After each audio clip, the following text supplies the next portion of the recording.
Hey you guys, it's Brandy Chanel. Welcome back to my channel. Welcome to your Real Housewives of Atlanta, Season 13, Part 2 Reunion Review. This review ain't gonna be too long because part 2 was trash. Like, it was kind of boring, not really eventful, and usually, you know, history shows us that as the reunion comes on every week, part 1, part 2, part 3, it gets better. And I don't feel like this got better. I think it was just boring. So let's talk about Drew and Latoya. I don't know why Drew and Latoya couldn't get along. Oh, I do know. It's because Latoya just made it her mission to shit on Drew because she had a fucked up wig. Andy asked Drew, like, why do you feel like you and Latoya did not get along? And she said, you're going to have to ask Latoya. And Latoya said it was because of her wig. You know, that's childish. That's real childish. It's petty. Now, was Drew's wig looking a mess? It was. It was looking a hot ass mess, okay? All her wigs. Well, not the blonde one. The blonde one didn't look that bad. But majority of them didn't look all that pleasing. Her outfits weren't all that good. It's her first season. Hopefully she see herself this season and she comes back, better. Because I do think Drew will be coming back next season. So, hopefully she comes back better than ever. I don't know. Hopefully she see herself and do better. Drew says her and Latoya had a moment in South Carolina where they exchanged stories. And, they actually were kind of cool with each other. Then Cynthia chimes in and says, we've all had bad history with the wigs on this show. Cynthia with that,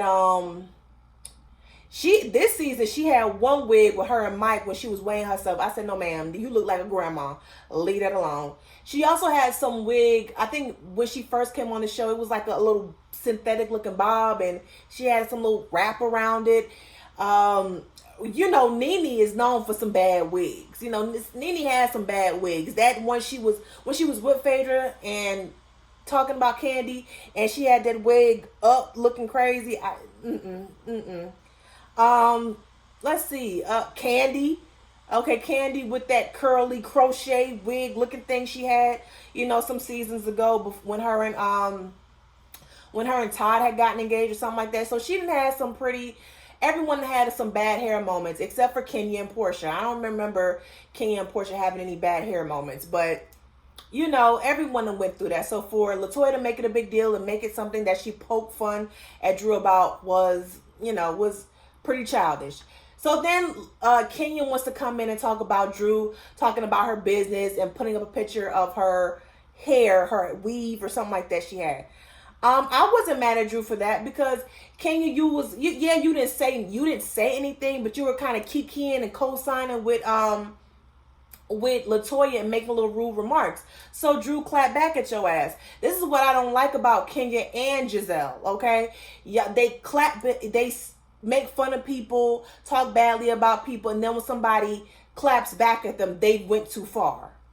The other person clapping back at you went too far. No, this is not how any of this goes, boo. If you can dish it, you should be able to take it. Okay, you can't do wrong to a motherfucker and determine how mad they get. I'm sorry. Kenya and Latoya, I never once bought this whole little crush thing between them two. I never bought it. It was very weird looking because Kenya is 50 and Toya is in her early 30s, I want to say, and she kind of meshes well with Porsche. So it just made sense that she would befriend Porsche, and I really think that's why Kenya was mad or disappointed with Latoya. And I don't think it had anything to do with her sticking up for her in South Carolina. I don't think that has anything to do with that. I think she was really pissed because she clicked with Porsche. So then Andy asked Drew about the comment she made about Kenya and Latoya getting together. And then here come Toya talking about, oh, well, me and you got close. Me and you cheated on your husband with me. We kissed. And Drew See, Drew, this is why you making people not like you. Own that shit. You kissed her. You had fun. So what? Okay? We don't know what your man was doing in fucking Tampa. Okay? So you kissed her. So what? I still don't like the fact how Latoya had put it. But Drew, you kissed the girl. Candy said you did. So I don't understand why we lying about this. Like, you kissed her, you were drunk, you had fun. Own that shit. Own it. Own it. Just own it. Kenya was also disappointed with Latoya because Latoya went back to Drew, Porsche, and Marlo, and Shamia, and ran her mouth. I kind of feel I'm with Kenya on this one. Like, you know for sure I do not get along with these girls. You know. And I was with Kenya when she said, okay, me and you have talked. Okay, so you shouldn't have went back to them and told them anything. On top of that, girl, me and you just met. Why are you out here telling my business to everybody? Me and you ain't cool like that. But Kenya, that should let you know you can't tell her everything. You cannot tell her everything. So while you trying to be friends with Toya, you need to watch what you say to her. Toya then said she didn't know because Candy had went back and told Don Juan when they was at the restaurant. Okay. Kenya says that she considers Don Juan to be a friend, so it wasn't that bad. I understand. Don Juan himself on one of the Speak On It episodes says that Kenya is like a friend to him as well. So yeah, Candy shouldn't have did what she did, but you really shouldn't have did it. Candy and Kenya got history. You and her just met. Sorry. Marlo and Shamia come out. Now, Shamia just came out guns blazing. And people are mad at Shamia and calling Shamia a lapdog because she takes up for Porsche so much. I think I need for people to realize Porsche and Shamia go back to elementary school. I think she said on the Jasmine brand that her and Porsche go back years. Okay, they had their issues and they have worked it out. I don't understand why people want Shamia not to say anything as it pertains to her friend Porsche. They are childhood friends. Okay, it's a difference. Yes, Candy brought her on the show, but Candy met Shamia through Porsche. Like, let's stop doing that. So I'm not mad at Shamia for taking up her friend. She was going hard at Marlo when Andy had told her, like, who's like the aunties of the aunties up in here. She said Marlo, and we know Marlo is not. We know if anybody is Cynthia. Yeah, Cynthia is the most auntie. But it's because her and Marlo had a little issue. Then, Andy goes, well, that's not an auntie outfit. Marlo looked good. I'm not going to lie. Marlo looked good. Her body looked good. And then Marlo got up and started, dancing around. And then Shamia goes, that's definitely after lipo wear. I feel like none of these women should be talking about each other when it comes to plastic surgery. Because everybody has got something done, okay? I don't give a damn what Kenya says. She got her ass done and she got her titties done. Not the reduction when she put them bitches in, okay? So stop. Stop, boo, okay? Everybody has gotten some work done, so let's not do that. So they get on to the South Carolina trip, and they talk about Kenya bringing Brooklyn on the trip. And Kenya goes to Candy and was like, you brought a whole dick in a box. You could have arranged to have your daughter come if you wanted to. And the way it was edited, it was like Candy never clapped back. Like, she said something, but she was like, it's not fair that I can't say anything because production does not allow them to bring their kids. I think on one of the Speak On It episodes, Candy said when Porsche and Kenya brought their kids on the some trip they went to out the country, they got in trouble for it. They were not supposed to bring them, okay? So that's what I think the whole issue is. You're getting away with bringing your child, but everyone else is told by production that you can't that they can't bring their child if they wanted to. However, I think from Kenya's perspective, no, I'm a mother. I have nobody else to watch my kid. Nobody, to include production, is going to tell me whether I can or cannot bring Brooklyn on this trip. I think that is where Kenya's mindset is. And if that is what it is, production needs to, okay, if Kenya's going to bring her kid, then if y'all want to bring your kids, y'all can. Okay. Kenya, if you're gonna bring your kid, then it needs to be something. It needs to be a standard, an overall standard. If you bring your kid, you can't come on this place with us. You can't come that place with us. Stay at home with your child. It needs to be some type of standard, because let's just say Candy wanted to bring her child, which I doubt that she did, because Candy be shooting the shot, she be shooting this movie, she be doing this, doing that. Her daughter Riley already called her out some seasons ago, and that's what Andy asked her, and she didn't bring her child. So I didn't really understand the emotion behind it. So I was kind of with Kenya, like I don't understand these emotions about not bringing y'all kids. And even if y'all had the option, y'all still wouldn't bring our kids. So what are we mad about? Okay. Let's see here. So they talk about the private jet. So Kenya told Drew that her, Latoya, and the baby were taking a private jet to South Carolina. And Drew said she held her accountable. Drew, you were being messy. You were being messy. You were being messy. I think Kenya was telling you that to kind of set you up, and you kind of fell for that. Even if you didn't know that she was, setting you up, who are you to hold her accountable? Like, to me, her excuse just didn't suffice for me. Like, why do you feel necessary to hold her accountable? She's paying for the jet. Like, she's paying for the jet. She don't really have to tell anybody. Okay. I wasn't buying Drew's excuse for that. Then Drew and Kenya get into it. Kenya says that her and Drew had these moments where they talked, and she didn't understand why Drew was coming at her. And she also said that Drew was having body issues.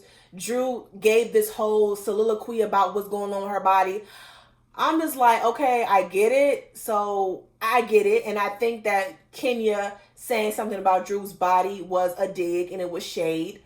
But to me, Drew she doesn't know how to play the game. Okay. She doesn't know how to play the game. Okay. Girl, Kenya got all that body, got all that hair, and her man still left her. I mean, you could have used that. Like, you didn't have to go through all this explanation. Like, girl, we know, like, it was one thing after another with her. I'm just like, Drew, like, you really making us not like you, and we really want to like you.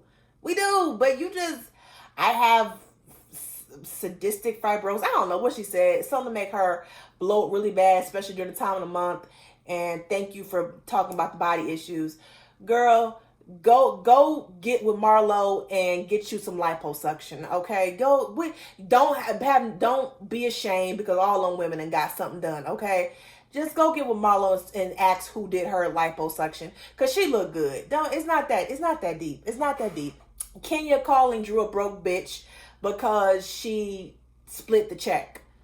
Bitch, if you was sitting up here dissing me, I'm not paying for you. If me and you not seeing eye to eye, I'm not paying for you. If me and you were friends, then we can, I'll pay for you. But no, bitch, we not friends. So therefore, we splitting this motherfucking check, okay? You can call me broke bitch or whatever. We're splitting this check. Boop. So, okay, and another thing, when Kenya mentioned something about her calling her a broke bitch, did Drew really just say step up, 400 million? I'm like, what is that? Why you couldn't come up with nothing else better than that? You couldn't come up with nothing. I just would have said nothing. When was step up? Step up was 2005, 2006. That's the best you could do, Drew. Girl, bad. Anyway, they talk about Cynthia's wedding. I don't know why it was such a big deal. Yes, I got it. It was in the middle of COVID. It was Cynthia wanted her dream wedding. I'm glad she got it. Leave that lady alone. Nobody got sick. Shut the fuck up. Like, Leave her alone. We found out that one of Mike's daughters did not come to the wedding, and Cynthia is having some issues with her father, so she doesn't mention him on the show at all. Moving on. Candy and Portia's friendship. I like, I'm not going to even lie. I like it better when Candy and Portia are getting along than I do with Candy and Kenya. Because Candy and Kenya, for real, don't make sense. Candy is so open-minded and so free with herself and her body. Kenya is so restricted and she's so judgmental. And I feel like Candy's personality goes better with Portia. I don't know why. I don't know why they don't get along, but I do like it when they get along. They went through this whole little montage of Candy and Portia's friendships in season 9, the whole rape allegations are, I need to cut that out. Whole R allegations and their friendship throughout the seasons, and I'm glad they're getting along. Marlo then comments and was like, I knew they would get along, but just afterwards, Portia came real close and, was like, my Candy, I didn't know you all were so cool and like you had some dirt on her. And it's like, Marlo, now you showing your ass now. Like, you too old for this shit. You guys, honestly, and I watched a little snippet of Speak On It, and in the Speak On It, Marlo says she does not do good with rejection. I think when it comes to the situation with Portia and Marlo was hurt. Like, she's hurt that Portia let her go like that. She's legit hurt. So now she's just acting out of emotion, and she's actually being she's trying to retaliate against Portia. So she's like, oh, if you hurt me and not be my friend, this is what I'm going to do to hurt you just like I'm hurting. And that's what I think was going on with Marlo. Now we get to the Bachelorette party. And Andy is talking to Kenya and it was like, I've never seen you so uninhibited. You you're free, let yourself go. And it said like you and Portia were getting along. And Portia said, I get along with chocolate. It's Kenya I don't get along with. And Kenya said something, you were talking about I can see your uterus and that's it. Kenya, she was joking with you. Okay, she was just joking. It was a joke. Laugh, hee hee, ha ha. I enjoy when Kenya and Portia and Candy and Portia, I like it when they all get along. This whole Portia and Kenya stuff is getting old. It's getting tired. We all know they ain't gonna fuck with each other like that. I think they both need to just sit down somewhere and be like, we ain't gonna fuck with each other like that, but we can respect each other. And let that be that. That's it. That's it. Portia says that her and Toya had a moment where they were, Toya was down there doing a little thing. Portia's words, not mine. And her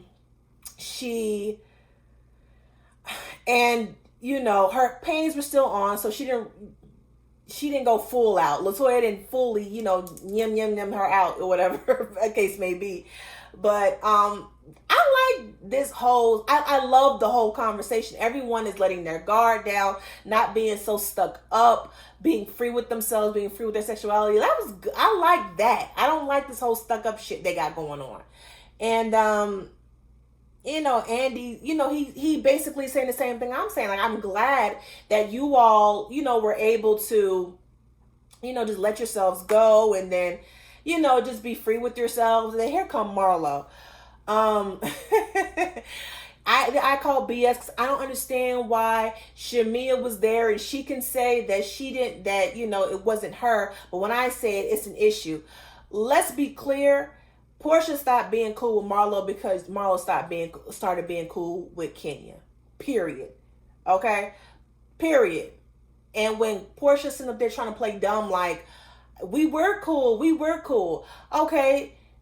When she was, when were y'all cool, Portia? Because I think when Marlo she said she tried to call you and you wasn't hitting her up. And then when y'all was in front of cameras, y'all was acting all cool. So I think that's what Marlo was saying. You know what I'm saying?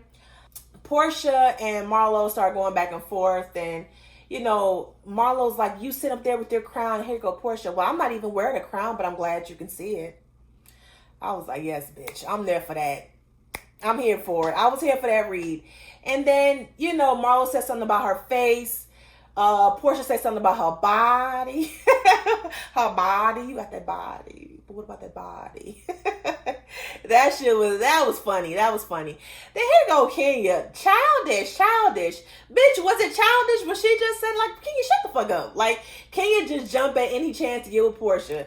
But I just thought that's really where it ended.